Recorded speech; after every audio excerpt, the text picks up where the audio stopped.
Olá, meus amigos, aqui é o seu amigo André Campos e eu venho trazer mais uma mensagem para você. E hoje nós vamos falar, sabe do quê?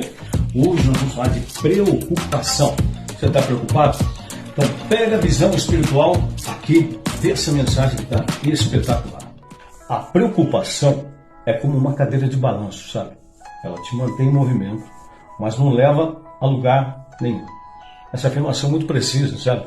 E perfeitamente válida até hoje. Considera isso um lembrete de que não importa quantos motivos você tem para se preocupar. Tá? O único efeito que essa preocupação vai ter na sua vida é sobre você, agravando a situação mais do que você imagina. Às vezes, quando você ouve essas coisas, é fácil pensar que quem fala está sendo insensível à sua situação.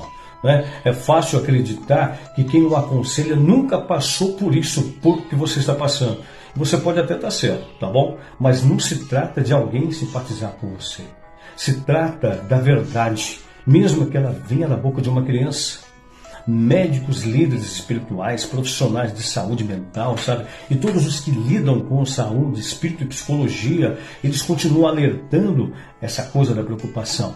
Você deve ter ouvido isso antes, mas nunca é demais repetir.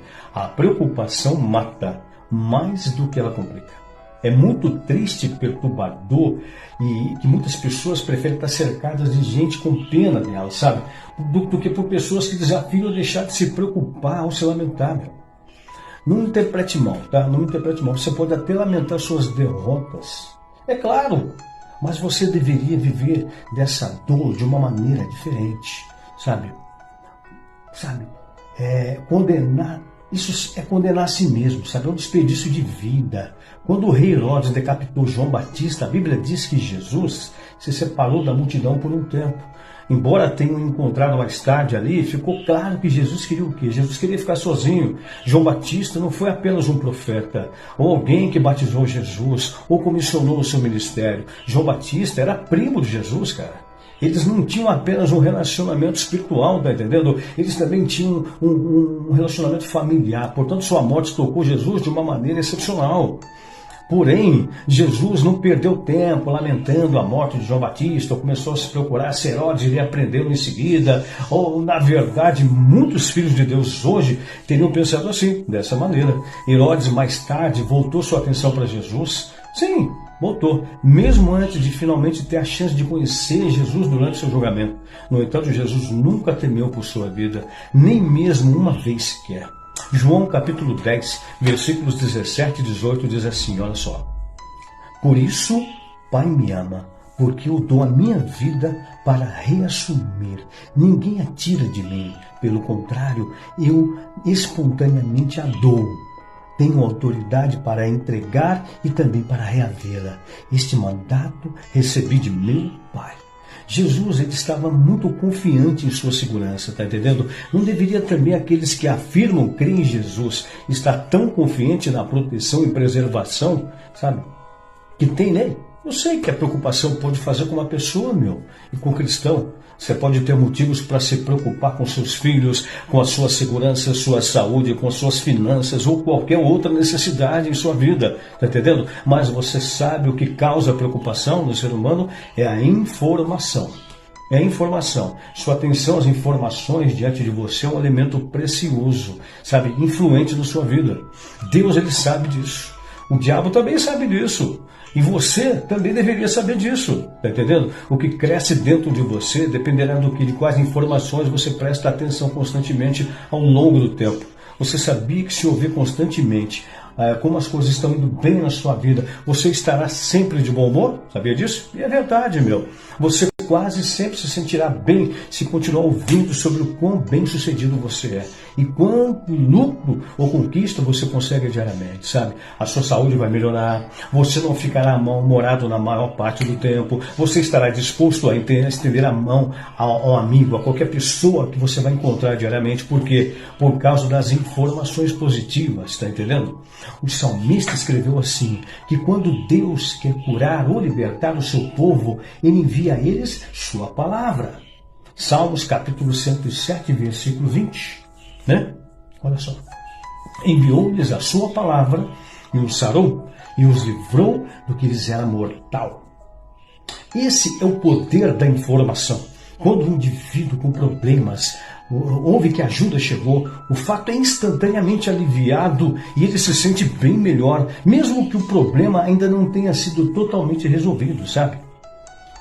Suponhamos que você diga a uma pessoa faminta, sem esperança, de onde virá a próxima refeição dela, né? Que é uma refeição em sua casa para ele. Nesse caso, ela pode até começar a ficar com água na boca pela ansiedade, né? Mas o desespero dela sobe na hora. Some na hora. Por quê? Por causa da informação que você acabou de dar para ela. Tá entendendo? A quais informações você está se permitindo prestar atenção na sua jornada diária da sua vida? Fala para mim. Essa é a causa da sua preocupação. A Bíblia nos diz o quê? Que Abraão tinha muitos motivos para se preocupar e perder a esperança. Mas ele escolheu o quê? Se concentrar em Deus. E quanto mais ele se lembrava da promessa de Deus para ele, mais forte a sua fé se tornava. Sabe, Romanos capítulo 4, versículos 20 e 21, diz assim, olha só. Abraão não duvidou por incredulidade da promessa de Deus, mas pela fé se fortaleceu, sabe, dando glória a Deus, estando plenamente convicto de que ele era poderoso para cumprir o que prometeu. Abraão tinha duas opções, né? Preocupar-se por não ter um herdeiro depois de todos aqueles anos ou viver confiando na promessa de Deus. Ele escolheu confiar na promessa de Deus e a preocupação desapareceu da vida dele. Ele encontrou forças e esperanças, sabe, para viver enquanto manteve em sua atenção a promessa até que ela se concretizasse na sua vida. Meu amigo, não dê ao inimigo tanto poder sobre você, não. Não dê ao inimigo. Sabe, eu sei que às vezes as vozes dos desafios, sabe, podem ser tão avassaladoras que fica difícil ouvir ou ver o que Deus está dizendo ou mostrando a você. Portanto, você nunca deve esquecer que sua fé é tão forte quanto a informação que você escolhe acreditar. É por isso que você deve continuar a se abrir, sabe, e se cercar das promessas da palavra de Deus. Paulo, falando sobre isso aos cristãos, ele disse assim em Atos capítulo 20, versículo 32. Bem assim ele disse, agora pois, encomendo-vos ao Senhor e à palavra da sua graça, que tem poder para vos edificar e dar herança entre todos os que estão santificados. O que a palavra ou a promessa de Deus pode fazer por você? Porque elas podem te edificar. Sabe, você quer ser edificado em amor, em fé, em força, esperança, paz, serviço a Deus? Você quer? A resposta está em seu compromisso com a palavra de Deus, a informação de Deus, tá entendendo? Veja só, há tanta informação circulando pelo mundo hoje, há relatos de guerras, derramamento de sangue, violências em diferentes partes do mundo, né? Informações sobre infidelidade, fracassos em casamento, relatos de abominações, atrocidades cometidas por diferentes pessoas, sabe?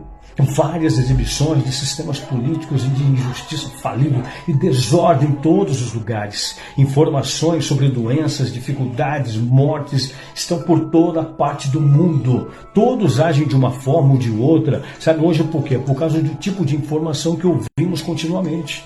Portanto, o apóstolo Paulo escreve o quê? Em vez de se comprometer com essa informação sendo divulgada por todo lugar, onde você fica preocupado ou com medo de apertar as mãos, sabe? Viajar, ajudar ou servir aos outros, comprometa-se com a palavra de Deus. O que diz a palavra dele, né? Deus diz algo sobre o que você está passando. Como você se apega à palavra de Deus? O que você deve fazer para se preparar para as manifestações de Deus? Hein? Essas são as perguntas que nascem da confiança em quem Deus é, em que Ele pode fazer por você. E se você sente que não tem forças para se comprometer com a palavra de Deus, as pessoas ao seu redor poderão ajudar você. Os cristãos geralmente não sabem que as pessoas com quais, sabe, têm um impacto significativo sobre nós, sabe? Especialmente nos dias em que nossa alma se sente abatida. A Bíblia, ela diz assim que uma pessoa perseguirá 1000 inimigos, mas 2 perseguirão 10.000. Né? Existe um grande poder quando você se cerca de pessoas que podem lembrar de olhar sempre para o alto. Durante o seu tempo no deserto, os filhos de Israel, sabe, eles perderam muitas pessoas com a ira de Deus por causa desse mesmo problema. Não apenas isso, mas Deus também aumentou a viagem deles em 40 anos, o que era para ser 40 dias. Por quê? Porque a informação que o grupo trouxe de uma expedição os fez entrar em pânico, sabe, mudado a capacidade de Deus. Moisés havia enviado 12 homens de cada uma das tribos de Israel, né, para espionar a terra de Canaã e trazer notícias. O objetivo era o quê? Era entender o que eles enfrentariam, tá entendendo? Os inimigos que já ocupavam a terra, os recursos naturais que dariam, tá entendendo? Eles fizeram isso e retornaram depois de alguns dias com notícias, evidências para apoiar os seus argumentos. A terra era realmente boa para eles, assim como Deus havia dito. Eles genuinamente morariam ali. Sabe, eles até trouxeram de volta um gigantesco cacho de uvas, que levou 2 homens em ambos os lados de uma longa vela para poder carregar aquilo lá. Os frutos, eles eram enormes, cara. Enormes. Tenho certeza de que se você fizesse parte de Israel naquele dia, ficaria super empolgado simplesmente em ir e possuir aquela terra, né? Porque acreditaria que Deus estava realmente confirmando as suas promessas para aquele povo. Quem dera teria tido essa informação que eles trouxeram, mas havia mais informações. Depois de dizerem tudo isso, eles acrescentaram o quê? Que não podiam ir. Por quê? Porque a terra era impossível de ser conquistada. Olha isso. Por quê? Porque os descendentes de Aná, os gigantes, estavam lá. Os homens de Israel, sabe, se sentiram como gafanhoto aos olhos daqueles gigantes. Ouvir aquilo deve ter sido muito chocante, sabe? Muito chocante. Sabe, achei que você tinha acabado de dizer que a terra era tudo que Deus nos disse que era, meu.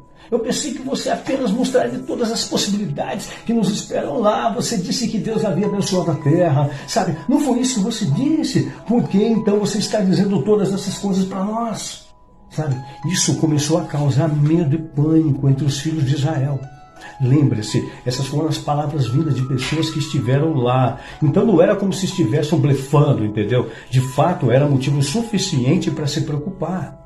No entanto, Josué e Caleb acalmaram o povo. Eles disseram assim aos israelitas que os gigantes e os outros locais eram como pão, pois Deus havia dado a terra a Israel. Os dois até mesmo disseram assim que todos deveriam subir imediatamente e tomar a terra. Está entendendo? Lembre-se que eles eram 12. Portanto, parece haver um conflito de informações aqui, meu. Sabe, assim como temos em todo o mundo hoje, as vozes que queriam que a nação temesse eram mais do que aquelas que encorajavam aquele povo. Números capítulo 14, versículos 6 ao 10 diz assim, escuta aí. E Josué, filho de Nun, e Caleb, filho de Jefoné, dentre os que espiaram a terra, rasgaram as suas vestes e falaram a toda a congregação dos filhos de Israel, dizendo assim: a terra pela qual passamos a espiar é terra muitíssimo boa. Se o Senhor se agradar de nós, então nos fará entrar nessa terra e nos dará terra que mana leite e mel. Tão somente não sejais rebeldes contra o Senhor e não temais o povo dessa terra, porquanto como pão os podemos devorar. E tirou-se deles o seu amparo, o Senhor é conosco, não os temais. Apesar disso, toda a congregação disse que os apedrejassem. Porém, a glória do Senhor apareceu na tenda da congregação a todos os filhos de Israel. E adivinha só, assim como acontece hoje, todos se voltaram contra Josué e Caleb. Veja só, é assim que o diabo trabalha, tá entendendo? Ele quer te manter preocupado. Então ele se esforça para silenciar todas as vozes de esperança e encorajamento ao seu redor. Às vezes, meu, ele até torna difícil para você ver qualquer sentido em confiar em Deus. Mas é aí que você deve confiar mais ainda em Deus. Essa história, ela termina com Josué e Caleb sendo os únicos daquela geração mais velha que deixaram o Egito para ir para a terra prometida com sucesso. Deus assegurou que os outros vagassem no deserto por 40 anos até todos morrerem. Seus filhos, sabe por que eles temiam, se preocupavam, foram os que conseguiram fazer a viagem para a terra prometida. Não duvide da capacidade de Deus, meu amigo. Não duvide, você pode confiar nele. Sabe, viva Viva, pare de se preocupar e comece a viver. Sabe, pare de entrar em pânico com seus filhos. Deus cuidará deles para você. Pare de entrar em pânico com a sua família, sua educação, seu casamento, sua vida, seu trabalho, seu ministério. Deus pode cuidar disso para você. Confie nele e comece a viver sua vida com fé, tá entendendo? Não é o fim até que Deus diga que é. Por que não deixar Deus ser Deus enquanto você descansa na paz dele e ele cumpra todas as suas promessas em sua vida? Hein? Pare de se preocupar e comece a viver e a confiar em Deus. Foi mais uma mensagem para você com seu amigo André Campos. Vou ficando por aqui e até o próximo vídeo, se Deus quiser. Não esquece de dar o like e compartilhar.